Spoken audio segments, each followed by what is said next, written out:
sabar, nikmatin prosesnya. Gitu kan? Allah tuh maha dengar, maha tahu, dan Allah akan memberikan pada saat antum sabar sampai titik klimaks daripada doa itu, maksimal titiknya, maka Allah akan berikan luar biasa. Allahu Akbar, Allahu Akbar. Ada kultum saya khusus kalimat curhatlah dengan Tuhanmu, itu ada di YouTube. Itu kalau antum dengar sekitar mungkin 10-12 menit. Saya banyak titik beratkan masalah itu. Jadi banyak bagaimana perasaan kita ikhwah dan akhwat sekalian pada saat kita sedang punya masalah. Kemudian kita sampaikan kepada seseorang, orang itu sangat bijaksana, dewasa, jawabannya enak, orangnya amanah. Lalu pada saat dia kasih kita jawaban, kita merasa dapat solusi. Kira-kira bagaimana perasaan antum?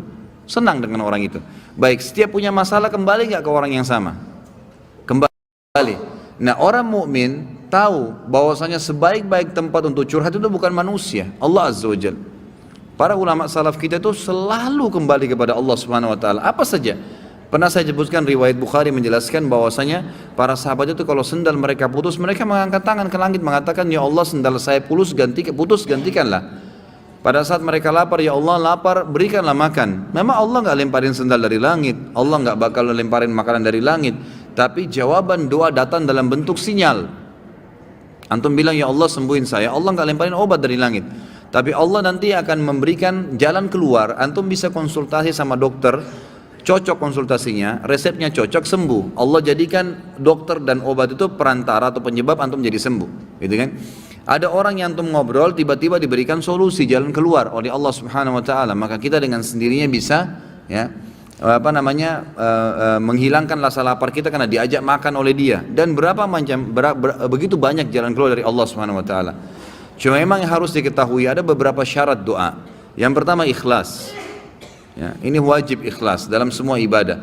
Kalau orang tidak ikhlas hanya karena mau dipuji oleh orang, hanya karena rutinitas, sebuah kebetulan itu kan saja teman-temannya berdoa dia juga ikut berdoa, maka beda dengan orang yang mengkhususkan doa ikhlas kepada Allah Subhanahu wa taala. Yang kedua, dia harus berdoa dengan Allah Subhanahu wa taala, ya, tidak meminta sesuatu yang haram. Sebagaimana sabda Nabi SAW, doa yang diikuti dengan sesuatu atau permintaan yang haram tidak akan dijawab oleh Allah. Yang ketiga, berdoa dengan Allah sementara dia yakin. Kata Nabi SAW dalam hadis Bukhari, berdoalah kalian dengan Tuhan kalian muqinuna bil ijabah. Harus yakin Allah akan berikan ijabah. Ya, karena Allah tidak akan menerima doa, innallaha la yaqbalu doa min qalbin ghafil. Allah tidak akan terima doa dari hati yang lalai. Jadi harus diikuti dengan keyakinan. Yang keempat, menjauhi sumber-sumber haram, baik itu makanan, minuman, pakaian. Sebagaimana hadis yang sudah masyhur, Nabi SAW bersabda, seseorang rambutnya kotor, bajunya kotor, berantakan, gak punya alas kaki, berdoa, "Ya Allah kasih," bagaimana Allah kasih makanan, minuman, pakaiannya haram, gitu kan? Kemudian yang kelima, tidak istijal dalam ijabah, tidak buru-buru. Kata Nabi SAW, "Yustajabu li ahadikum malam ya'jal." Pasti Allah kasih jawaban doa seseorang antara kalian selama dia tidak tergesa-gesa. Kata para sahabat, "Wa kaifa ya'jal ya Rasulullah?" Bagaimana cirinya orang yang tergesa-gesa? Kata Nabi SAW, "Yaqulu da'autu wa lam yustajabu li fatarakat doa."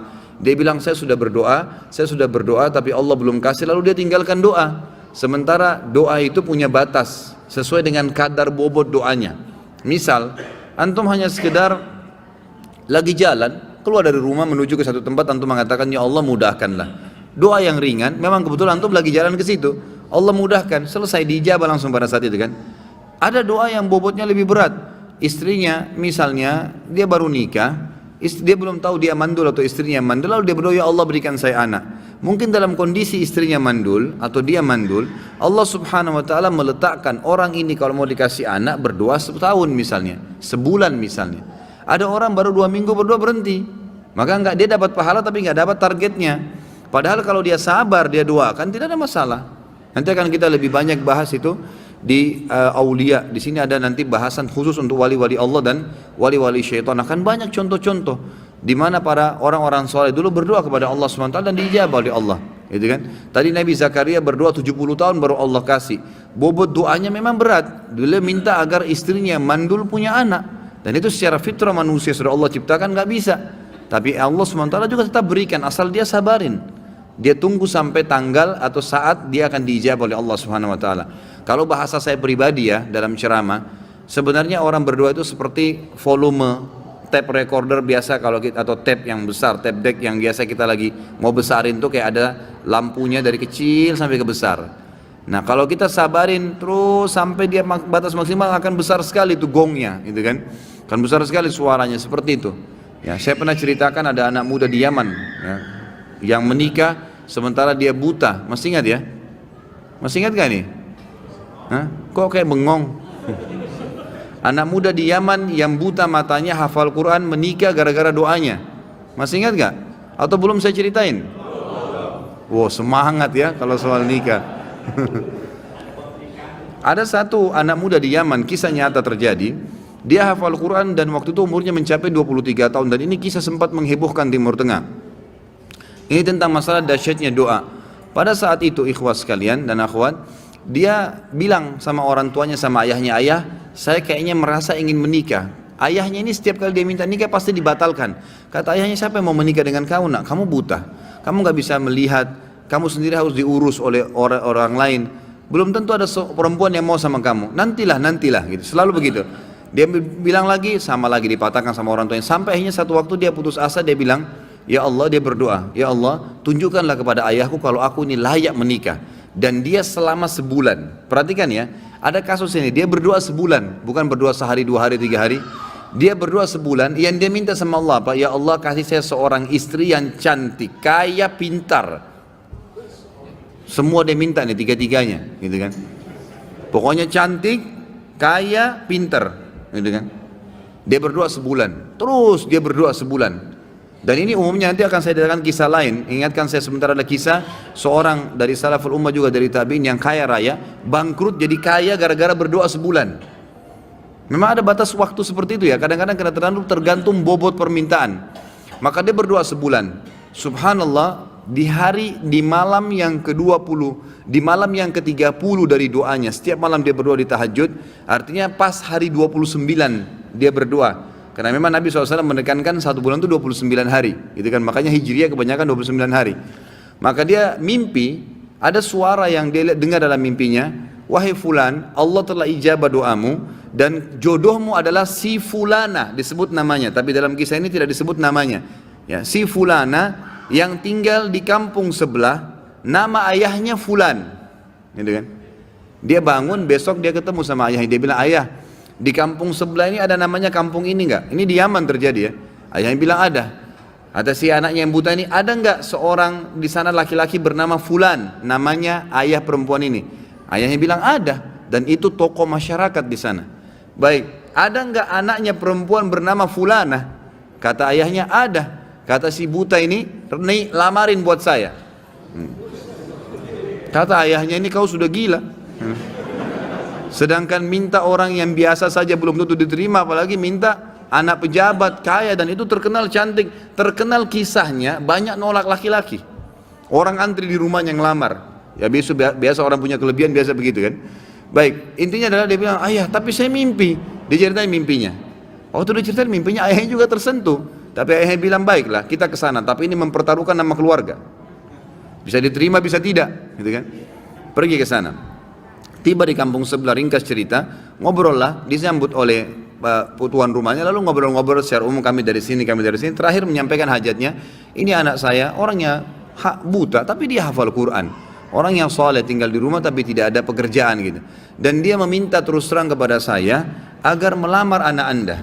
Tahu apa yang terjadi ikhwah? Ayahnya perempuan, tanpa nanya banyak kepada anak laki-laki, mengatakan saya terima lamarannya.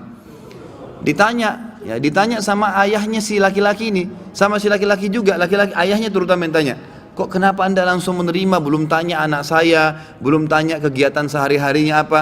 Kata ayahnya ini, yang calon mertuanya, saya tadi malam mimpi mendengarkan suara bahwasanya besok akan datang seseorang bernama fulan dari kampung sebelah, buta matanya, hafal Quran, terima lamarannya. Mimpi nih, kan itu. Tapi sebulan berdoa, antum baru 2 minggu sudah kempes, makanya nggak dapat, gitu kan. Kemudian kata ayahnya, saya terima lamarannya, tapi saya belum bicara sama anak perempuan saya. Ini luar biasa kisahnya. Dia bilang, saya tanya dulu anak perempuan saya, kalau dia terima alhamdulillah, kalau enggak berarti tidak. Saya mohon maaf. Dia masuk ke dalam bicara sama anaknya. Oh, ini cerita ayah perempuan bicara sama anak perempuannya. Dia bilang, nah ada orang dari kampung sebelah, orang baik, dipuji-puji dulu. Ini, hafal Quran tapi buta matanya. Ingin melamar kamu nak. Namanya si Fulan. Kaget si ayahnya perempuan, satu perempuan bilang, saya terima lamarannya ayah. Selama ini nolak terus ini. Orang datang bolak-balik, yang sudah gagah, yang sudah kaya, yang pintar, ditolak semua. Anak perempuan tidak mau. Langsung kata ayahnya, kok bisa? Kau belum lihat dia nak? Dia buta. Dia bilang, enggak ayah, tadi malam saya mimpi bahwasanya besok akan datang jodohmu laki-laki bernama Fulan dari kampung sebelah, matanya buta, tapi hafal Quran, terima lamarannya, dia akan membahagiakan kamu. Caranya Allah subhanahu wa ta'ala.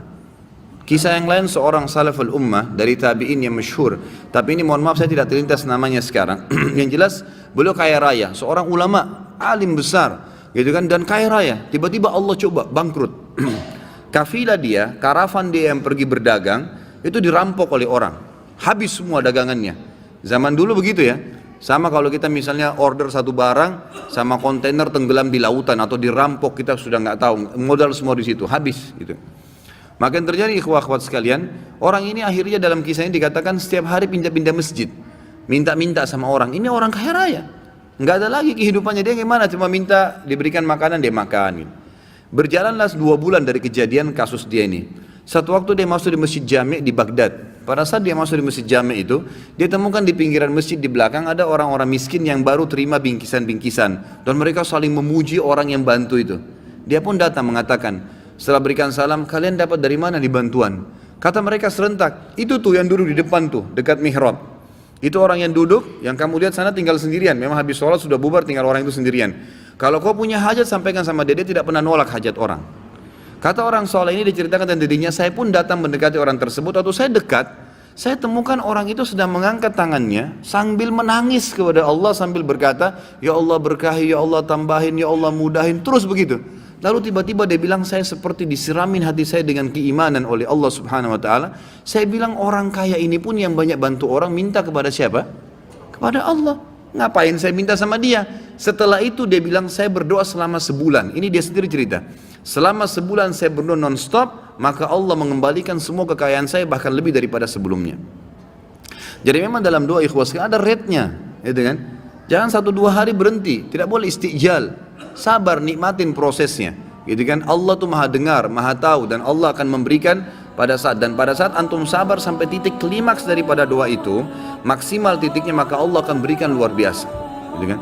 Ada cobaan datang, ada doa yang antum sampaikan belum diijabah, tetap saja terus berdoa.